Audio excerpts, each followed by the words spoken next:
Jane Eyre. Narrated by Clarissa Whitehall. Chapter 23. A splendid midsummer shone over England, skies so pure, suns so radiant as were then seen in long succession, seldom favour even singly, our wave-girt land. It was as if a band of Italian days had come from the south, like a flock of glorious passenger birds, and lighted to rest them on the cliffs of Albion.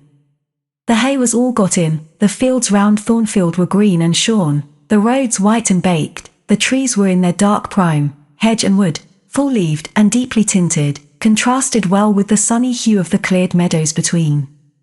On Midsummer Eve, Adele, weary with gathering wild strawberries in Hay Lane half the day, had gone to bed with the sun. I watched her drop asleep, and when I left her, I sought the garden. It was now the sweetest hour of the 24th day its fervid fires had wasted, and dew fell cool on panting plain and scorched summit. Where the sun had gone down in simple state, pure of the pomp of clouds, spread a solemn purple, burning with the light of red jewel and furnace flame at one point, on one hill peak, and extending high and wide, soft and still softer, over half heaven. The east had its own charm or fine deep blue, and its own modest gem, a casino and solitary star. Soon it would boast the moon, but she was yet beneath the horizon. I walked a while on the pavement, but a subtle, well-known scent, that of a cigar, stole from some window. I saw the library casement open a handbreadth. I knew I might be watched thence, so I went apart into the orchard. No nook in the grounds more sheltered and more Eden-like. It was full of trees, it bloomed with flowers. A very high wall shut it out from the court, on one side. On the other, a beech avenue screened it from the lawn. At the bottom was a sunk fence, its sole separation from lonely fields, a winding walk, bordered with laurels and terminating in a giant horse-chestnut, circled at the base by a seat, led down to the fence. Here one could wander unseen. While such honeydew fell, such silence reigned, such gloaming gathered, I felt as if I could haunt such shade forever, but in threading the flower and fruit parterres at the upper part of the enclosure, enticed there by the light the now rising moon cast on this more open quarter, my step is stayed, not by sound, not by sight, but once more by a warning fragrance. Sweetbriar and southernwood, jasmine, pink, and rose have long been yielding their evening sacrifice of incense. This new scent is neither of shrub nor flower. It is, I know it well, it is Mr. Rochester's cigar. I look round and I listen. I see trees laden with ripening fruit. I hear a nightingale warbling in a wood half a mile off. No moving form is visible, no coming step audible, but that perfume increases. I must flee. I make for the wicket leading to the shrubbery, and I see Mr. Rochester entering. I step aside into the ivy recess. He will not stay long. He will soon return whence he came, and if I sit still he will never see me. But no, eventide is as pleasant to him as to me, and this antique garden as attractive, and he strolls on, now lifting the gooseberry tree branches to look at the fruit, large as plums, with which they are laden, now taking a ripe cherry from the wall, now stooping towards a knot of flowers, either to inhale their fragrance or to admire the dew beads on their petals. A great moth goes humming by me. It alights on a plant at Mr. Rochester's foot. He sees it, and bends to examine it. Now, he has his back towards me, thought I, and he is occupied too. Perhaps, if I walk softly, I can slip away unnoticed. I trode on an edging of turf that the crackle of the pebbly gravel might not betray me. He was standing among the beds at a yard or two distant from where I had to pass. The moth apparently engaged him.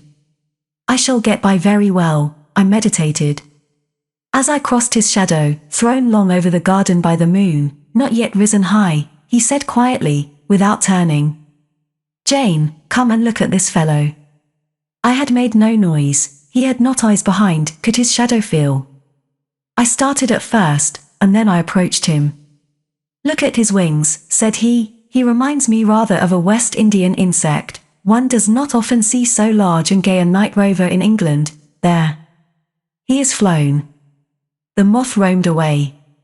I was sheepishly retreating also, but Mr. Rochester followed me, and when we reached the wicket, he said, "Turn back. On so lovely a night it is a shame to sit in the house, and surely no one can wish to go to bed while sunset is thus at meeting with moonrise." It is one of my faults, that though my tongue is sometimes prompt enough at an answer, there are times when it sadly fails me in framing an excuse, and always the lapse occurs at some crisis, when a facile word or plausible pretext is specially wanted to get me out of painful embarrassment. I did not like to walk at this hour alone with Mr. Rochester in the shadowy orchard, but I could not find a reason to allege for leaving him. I followed with lagging step, and thoughts busily bent on discovering a means of extrication, but he himself looked so composed and so grave also, I became ashamed of feeling any confusion. The evil, if evil existent or prospective there was, seemed to lie with me only. His mind was unconscious and quiet. "Jane," he recommenced, as we entered the laurel walk, and slowly strayed down in the direction of the sunk fence and the horse-chestnut, "Thornfield is a pleasant place in summer, is it not?" "Yes, sir." "You must have become in some degree attached to the house, you, who have an eye for natural beauties, and a good deal of the organ of adhesiveness." "I am attached to it, indeed.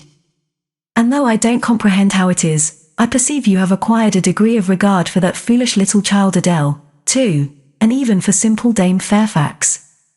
"Yes, sir, in different ways, I have an affection for both." "And would be sorry to part with them." "Yes." "Pity," he said, and sighed and paused. "It is always the way of events in this life," he continued presently. "No sooner have you got settled in a pleasant resting place, than a voice calls out to you to rise and move on, for the hour of repose is expired." "Must I move on, sir?" I asked. "Must I leave Thornfield?" "I believe you must, Jane." "I am sorry, Janet, but I believe indeed you must." This was a blow, but I did not let it prostrate me. "Well, sir, I shall be ready when the order to march comes." "It is come now, I must give it tonight." "Then you are going to be married, sir?" "Exactly, precisely, with your usual acuteness, you have hit the nail straight on the head." "Soon, sir?" "Very soon, that is, Miss Eyre, and you'll remember, Jane, the first time or rumour, plainly intimated to you that it was my intention to put my old bachelor's neck into the sacred noose, to enter into the holy estate of matrimony, to take Miss Ingram to my bosom. In short, she's an extensive armful, but that's not to the point. One can't have too much of such a very excellent thing as my beautiful Blanche. Well, as I was saying, listen to me, Jane. You're not turning your head to look after more moths, are you? That was only a lady clock, child, flying away home. I wish to remind you that it was you who first said to me, with that discretion I respect in you, with that foresight, prudence, and humility which befit your responsible and dependent position, that in case I married Miss Ingram, both you and little Adele had better trot forthwith. I pass over the sort of slur conveyed in this suggestion on the character of my beloved. Indeed, when you are far away, Janet, I'll try to forget it. I shall notice only its wisdom, which is such that I have made it my law of action. Adele must go to school, and you, Miss Eyre, must get a new situation. Yes, sir, I will advertise immediately, and meantime, I suppose I may stay here, till I find another shelter to betake myself to. But I stopped, feeling it would not do to risk a long sentence, for my voice was not quite under command. In about a month I hope to be a bridegroom, continued Mr. Rochester, and in the interim, I shall myself look out for employment and an asylum for you. Thank you, sir, I am sorry to give. Oh, no need to apologize. I consider that when a dependent does her duty as well as you have done yours, she has a sort of claim upon her employer for any little assistance he can conveniently render her. Indeed, I have already, through my future mother-in-law, heard of a place that I think will suit. It is to undertake the education of the 5 daughters of Mrs. Dionysius Ogle of Bitternut Lodge, Connaught, Ireland. You'll like Ireland, I think. They're such warm-hearted people there, they say. It is a long way off, sir. No matter, a girl of your sense will not object to the voyage or the distance. Not the voyage, but the distance, and then the sea is a barrier. From what, Jane? From England and from Thornfield, Anne. Well, from you, sir. I said this almost involuntarily, and, with as little sanction of free will, my tears gushed out. I did not cry so as to be heard, however, I avoided sobbing. The thought of Mrs. Ogle and Bitternut Lodge struck cold to my heart, and colder the thought of all the brine and foam, destined, as it seemed, to rush between me and the master at whose side I now walked, and coldest the remembrance of the wider ocean, wealth, caste, custom intervened between me and what I naturally and inevitably loved. It is a long way, I again said. It is, to be sure, and when you get to Bitternut Lodge, Connaught, Ireland, I shall never see you again, Jane, that's morally certain.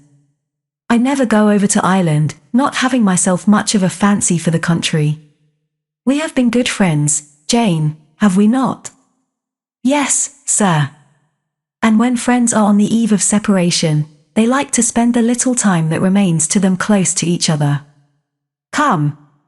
We'll talk over the voyage and the parting quietly half an hour or so, while the stars enter into their shining life up in heaven yonder. Here is the chestnut tree, here is the bench at its old roots. Come, we will sit there in peace tonight, though we should never more be destined to sit there together. He seated me and himself.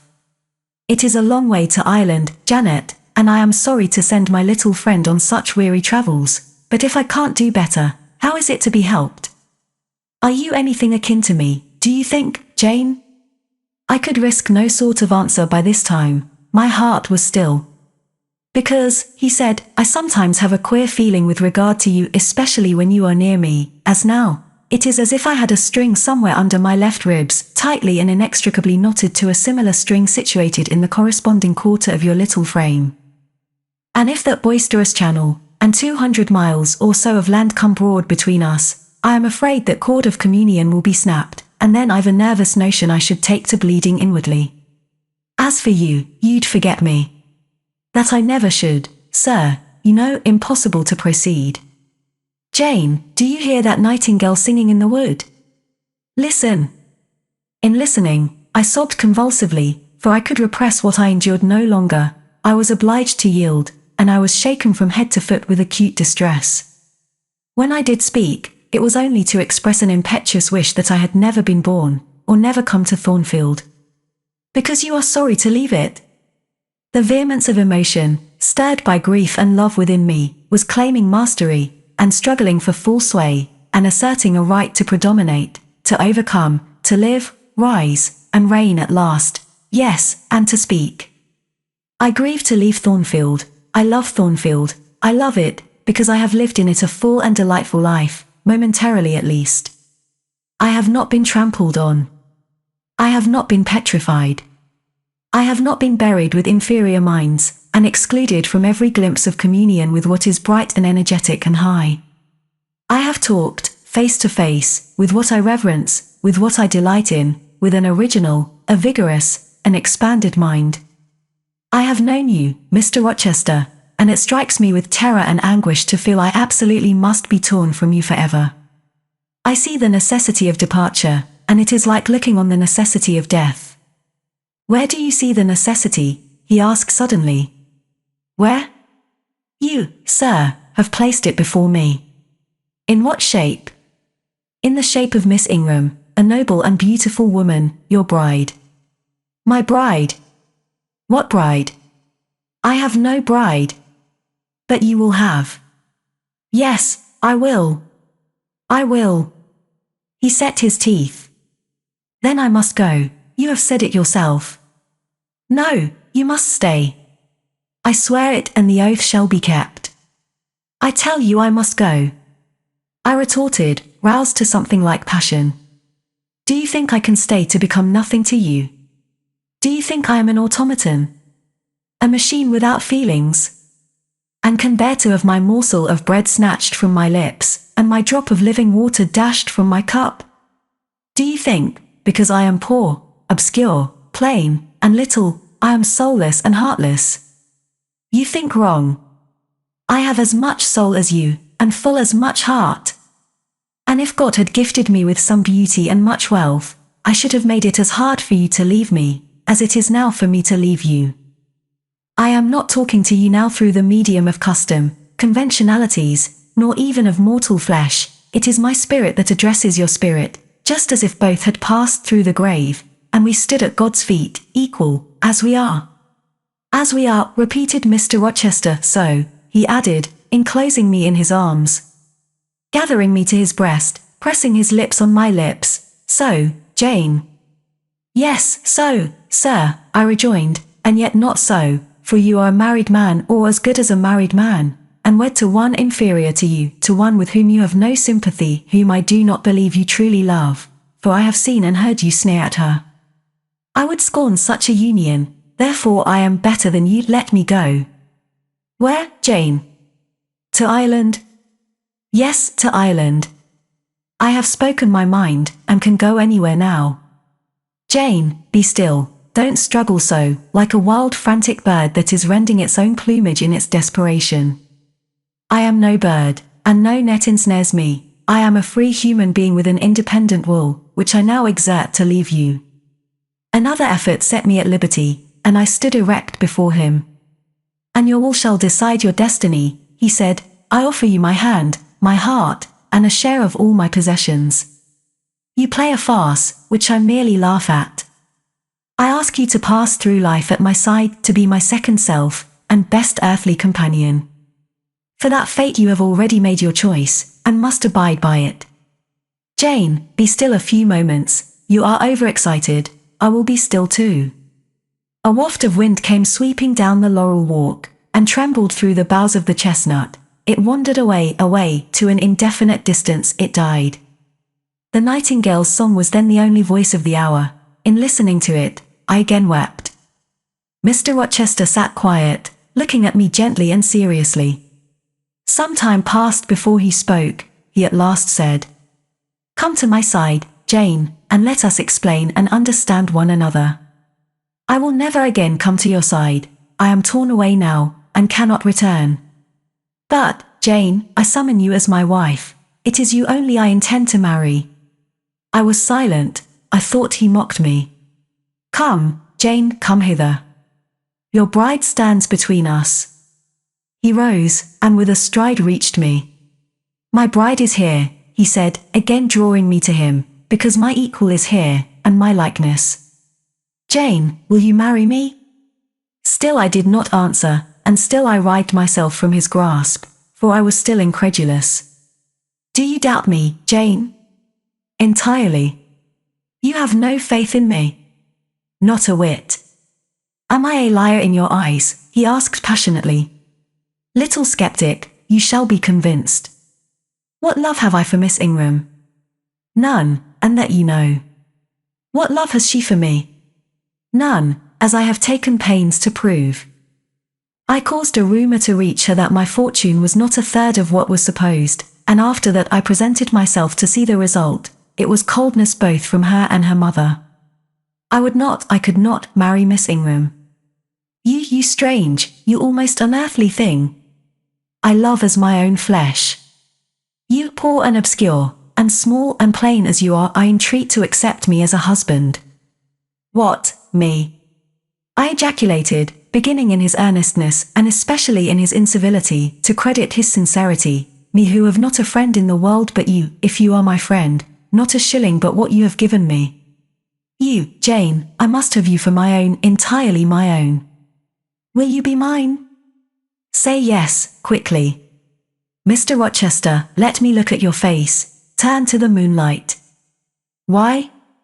"Because I want to read your countenance. Turn. There. You will find it scarcely more legible than a crumpled, scratched page. Read on, only make haste, for I suffer." His face was very much agitated and very much flushed, and there were strong workings in the features, and strange gleams in the eyes. "Oh, Jane, you torture me," he exclaimed. "With that searching and yet faithful and generous look, you torture me. How can I do that? If you are true, and your offer real, my only feelings to you must be gratitude and devotion. They cannot torture." "Gratitude," he ejaculated, and added wildly, "Jane, accept me quickly. Say, Edward, give me my name, Edward, I will marry you. Are you in earnest? Do you truly love me? Do you sincerely wish me to be your wife?" "I do, and if an oath is necessary to satisfy you, I swear it." "Then, sir, I will marry you." Edward, my little wife. Dear Edward. Come to me entirely now, said he, and added, in his deepest tone, speaking in my ear as his cheek was laid on mine, make my happiness, I will make yours. God pardon me, he subjoined ere long, and man meddle not with me, I have her, and will hold her. There is no one to meddle, sir. I have no kindred to interfere. No, that is the best of it, he said.